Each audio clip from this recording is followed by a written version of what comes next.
नमस्कार विद्यार्थी मित्रांनो, स्वागत आहे आपल्या यूट्यूब चॅनल ज्याचं नाव आहे मोहित मोटिवेटेड एक्झाम चॅनल। आज आपण बघणार आहोत महाराष्ट्र राज्यस्तरीय पात्रता परीक्षा म्हणजे सेट परीक्षेबद्दल आलेली एक नवीन अपडेट। ती अपडेट कोणती आहे, चला तर मग सुरुवात करूया व्हिडिओला। सुरुवातीला व्हिडिओ आवडल्यास व्हिडिओला लाईक करा, कमेंट्स करा, जास्तीत जास्त व्हिडिओ शेअर करा जेणेकरून इतरांना देखील त्याचा लाभ होईल आणि चॅनलला सबस्क्राईब करायला विसरू नका। तर अपडेट अशी आहे, महाराष्ट्र राज्यस्तरीय पात्रता परीक्षा म्हणजे सेट विद्यापीठ अनुदान आयोग मान्यताप्राप्त महाराष्ट्र व गोवा शासन प्राधिकृत सावित्रीबाई फुले पुणे विद्यापीठ सेट भवन गणेशखिंड पुणे 7 परिपत्रक आहे क्रमांक 219 दिनांक आहे 26/8/2000 रोजी प्रसिद्ध झालेले जाहीर प्रकटन।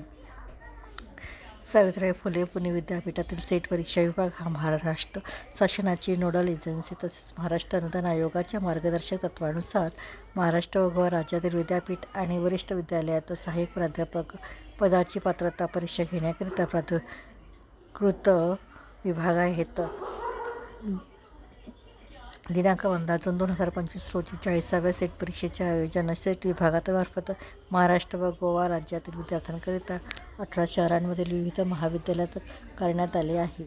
सदर 40व्या सेट परीक्षेचा निकाल दिनांक 30 ऑगस्ट 2025 रोजी जाहीर करण्यात येईल, याची सर्व संबंधितांनी नोंद घ्यावी, असं प्रभारी कुलसचिव तथा सदस्य सेट परीक्षा यांनी म्हटलं आहे। तर ही होती महाराष्ट्र राज्यस्तरीय पात्रता परीक्षा म्हणजे सेट परीक्षेबद्दल आलेली एक नवीन अपडेट। अशाच नवीन अपडेट बघण्यासाठी व्हिडिओला लाईक करा, कमेंट्स करा, जास्तीत जास्त व्हिडिओ शेअर करा जेणेकरून इतर विद्यार्थ्यांना देखील या व्हिडिओचा फायदा होईल आणि त्याचबरोबर चॅनलला सबस्क्राईब करायला देखील विसरू नका।